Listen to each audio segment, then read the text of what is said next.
that very personal to many of us, very sensitive matter, very painful matter indeed. And yes, some of us have lived with some bitterness, and we make no apologies about that. We were a people in war, led into war not by our own wishes or design, but in self-defense. No apologies, Nigeria. No apologies to the world. But here we are. I'm sorry, I'm going to stand up, if you don't mind.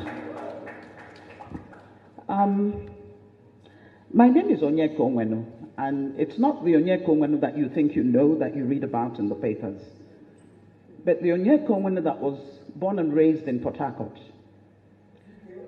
That's correct. And the person who made that statement knows.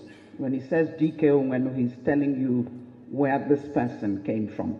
My father was the first Arrondissement man in the Federal House, and he was representing a Port Harcourt constituency. He was the principal of Enitonia High School. He was a brilliant man, but he died too early. Thank you. That's my background. I'm also from Abia State. Since I am Adamazi, I'm Mwaro. Tuonum Adamazi.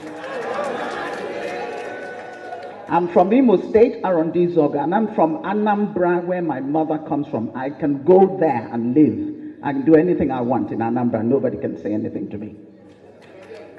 I'm also from Lagos State. Surprise, surprise. Yeah, I'm from Lagos State. I married a Yoruba man. I have 2 Yoruba children.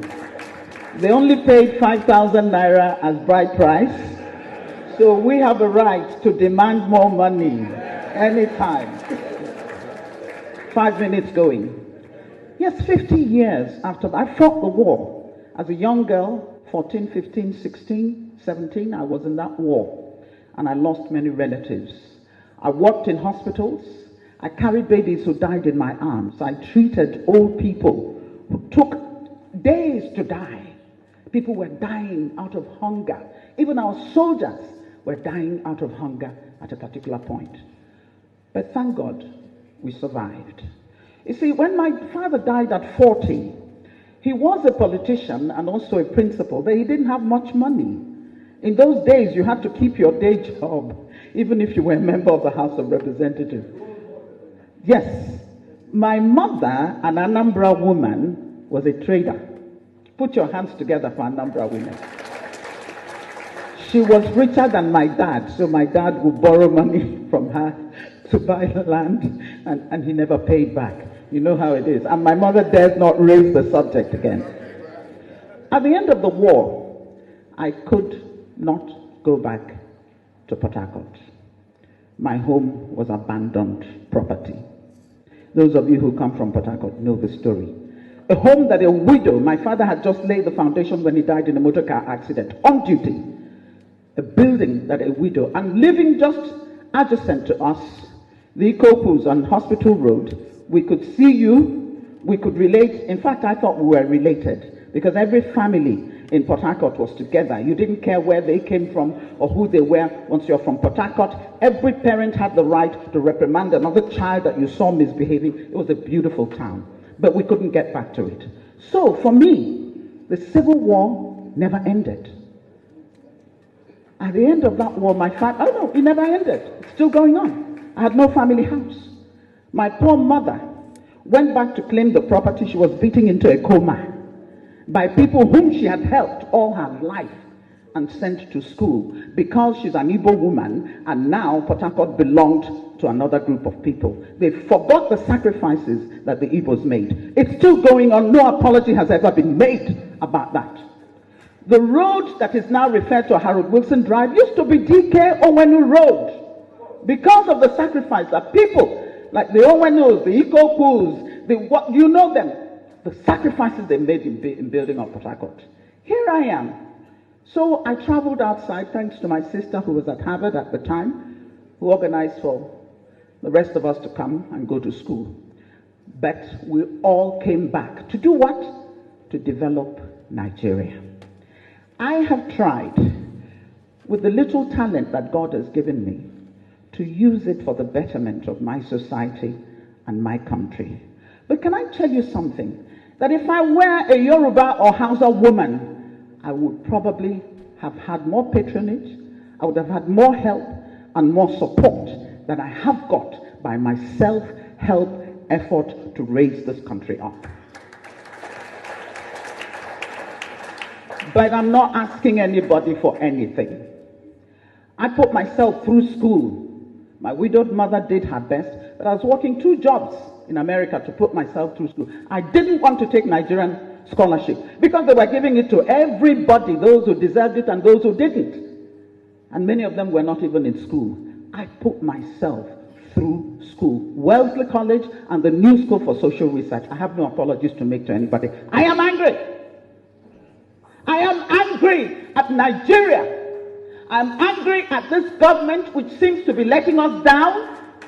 I am angry at us as a people. I am angry at my people in Ndibo. Because if they have refused you, why are you refusing yourself? Stop complaining and do it for yourself. We've always been able to do that. How did we build Imo Airport? Nobody built it. We spent how many years raising money? I know it was my equipment that was traveling all over the country for concerts. I gave free concerts to build Imo Airport. That's who we have been. And I remember in those days, Epurana, Imo State Union, Purana, Zetiobi, Dike Onwenu, Oputa, Ikoku, you name them, Alba Korana, that's it. No dispute. Everybody follows the line and gets done what needs to be done. Let me tell you about Ndibo. Ndibo are wonderful people. Let me tell you about Ndibo. Ndibo are resilient. Let me tell you about Ndibo. Ndibo are people with integrity, with conscience, with a feeling of humanity that they can reach out wherever they are and contribute something to that society and not care that they're not even from there. That's who we are. Do not categorize us as people who are uncouth. We don't know, we don't have unity amongst ourselves. You're kidding yourself. We love ourselves.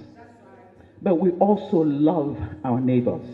You see, to love your neighbor, you have got to love yourself. That's what the good book says. Love your neighbor as yourself. So how are you going to love your neighbor if you don't know anything about self-love? I am a proud Igbo woman. And yes, if there's anything you know about me as I walk into a place, know that there's nothing you can do to me in this country to bow my head. I will not do it. I am my father's daughter. I am my mother's daughter. As an Igbo person, I stand before you committed to the project called Nigeria. But at the same time, you talk about never again.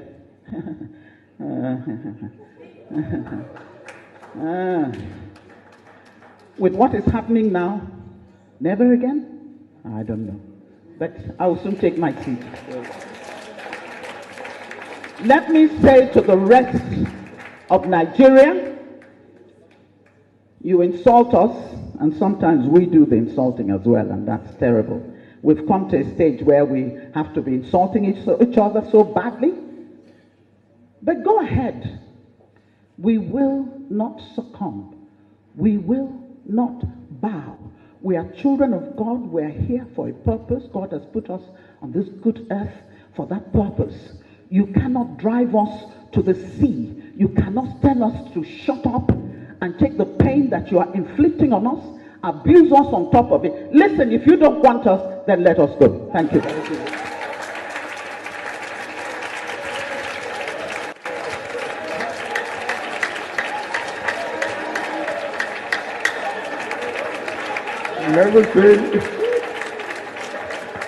Never seen Onyeka in this form before.